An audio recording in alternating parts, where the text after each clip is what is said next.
Lakers now. LeBron playing in Cleveland for the first time in 2 years. And while I can't seem to get anything done at home when everyone's around, LeBron can. Season high 46 back in his hometown as the Lakers remain undefeated on the road. Here's the King on being back home. Home cooking, you know. You got an opportunity to see your mom and get a home-cooked meal. Saw my uncle. Just felt good to be back in my, in my haven, my rest haven, and that's being home. So, and also, obviously, you get inspired watching the greats play and, seeing Brady, see the things that he did with that team. That inspired me as well, but I just felt pretty good. I mean, as I have the whole season, I've been getting better and better as each game goes on, and felt good from the beginning and just trying to keep it going. All right, I've eaten a home meal every night for 8 months. I can't do anything nearly as well. Nick, did LeBron make a statement with his 46-point performance last night? That and being inspired by Tom Brady, obviously. There we go. Yeah, and I've got to say, guys, and I'm not being sarcastic here, even I am pretty amazed at what he's doing this season.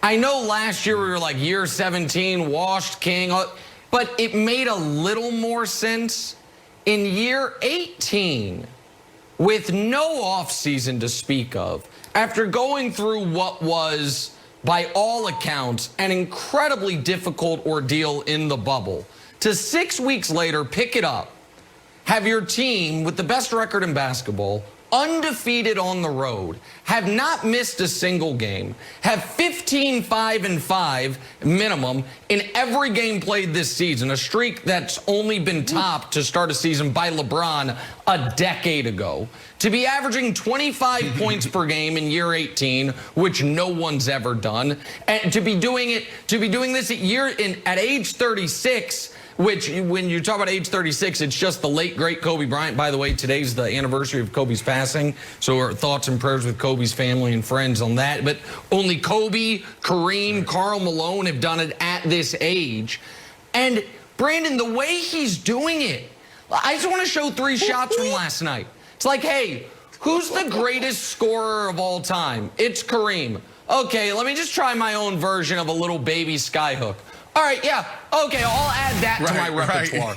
Okay, who's the greatest shooter of all time? Steph. How about a logo 3, a la Steph Curry? Let me add that to my repertoire. Ooh. And who once upon a time was the greatest player of all time? Michael, with the turnaround baseline jumper. Let me ice the game with this. Like, what is he doing? I honestly, this is, even for me, shocking that he's played every game, that his team has the best record, and that he's just casually throwing up 20-point fourth quarters on 90% shooting because a doofus in the stands made him mad.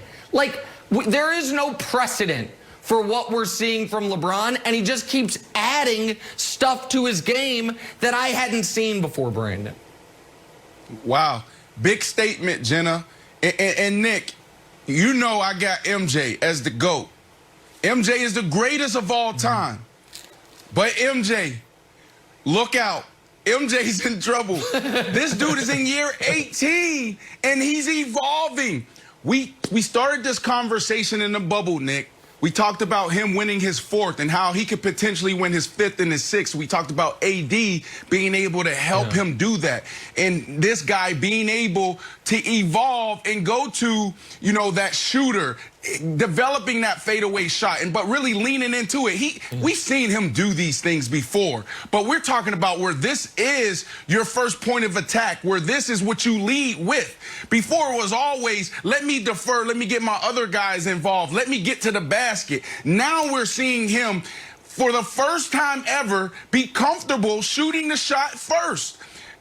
Man, I'm sorry to say this, Nick, I know this is your guy, But for years, man, it was like a deer staring in headlights with LeBron James out there with the three. It was like, oh, should I shoot it? What should I do? Now he's not even thinking. He's not thinking twice about it. MJ's in trouble. This dude is going to a whole nother level. When we were talking about this, when they were in the bubble, I compared this to, like, the only thing I could compare it to was Charles Woodson going from cornerback to safety. Like, how do you play 10 years at corner and be an all-pro, be a Pro Bowler, make it to a Super Bowl? Then you shift positions. Your last 5 years of your career to safety and still be an all-pro and go to another level when you physically have slowed down. That's what we're seeing LeBron James do, and he's only had 72 days off. Like, how do you go from being the guy, dominating the basket, dominating the paint last year, and then having 72 days off, evolve, develop this shot, this fadeaway, this hook in 72 days? It's unbelievable. It's remarkable, Wiles, to see what this dude is doing. And Wilds, it extends the sunset on his career because he's shooting 7 threes a game and shooting them at 40%. If he becomes a reliable knockdown three-point shooter, that doesn't go away, and the passing doesn't go away. So it just extends the different ways, Wilds, he can continue to be the best player or one of the very best players in the league, even at year 20, year 21, year 22. That's right. Yeah, he was 7 for 11 from 3, and I guess if we could see him turn into, like, almost like Tracy started to shoot a lot of threes. He was never a traditionally great three-point shooter. Remember, like, old school Larry Johnson, who was just like a physical presence, ended up just like hanging around by the arc. But out of everything, Nick, the thing that was most impressive to me is the fact that he hadn't missed a game. That didn't seem to be in anyone's plans. Frank Vogels was talking about how he would take it slow. The league literally changed the load management rules for teams that went deep into the playoffs. So I'm surprised that he's played this many games, and I thought you made a really interesting point that the fact that there are no fans at Staples, but there are fans on the road, maybe he likes that sort of juice from being on the road. Maybe that gives him a little extra motivation to play in fans. It's something that he's missed. Yeah, look, Nick, listen, I tell this to guys all the time. I grew up playing basketball and football. I just have a true love for football. That's my first love. But it's easier to train for basketball, and that's why it's dangerous for the entire NBA and also Michael Jordan when we talk about the GOAT. Because when you develop a shot, like you said, that doesn't leave you. The reason why I say it's easy to train for basketball is because you can go in the gym by yourself and you can put up 300, 400, 500, 1,000 shots a day, and you can get better. And this guy, LeBron James, you know he has that mindset. He's a guy that's inspired by Michael Jordan. He's a guy that just came out saying he's inspired by Tom Brady. So he's looking at Tom Brady at the age of 43 saying, this dude is still a champion. This dude is still getting it done, and I'm going to do the same. So it's scary because this dude can go in the gym, lights out, nobody there, air conditioner off, and put up 1,000 shots and potentially be one of the greatest shooters in the league when he's playing. And he also, we thought that at this point it would be a 1A, 1B LeBron AD, or maybe 1A, 1B AD LeBron. That's not the case. I know AD had a great game over the weekend, but AD hasn't been great yet this season. LeBron, if you look at the advanced numbers, has been the single best perimeter defender as far as a field goal percentage allowed perspective in the entire NBA. His team is the #1 defensive rated team in a top 5 offense. They're undefeated on the road. And again, we lose perspective on this. He's 25-7-7 on the year. Only Jokic and Doncic are doing that of anybody. He's 25 points per game in year 18.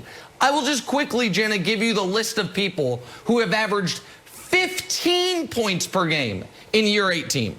Moses Malone, Kareem, Dirk, Karl Malone, and the late, great Kobe Bryant.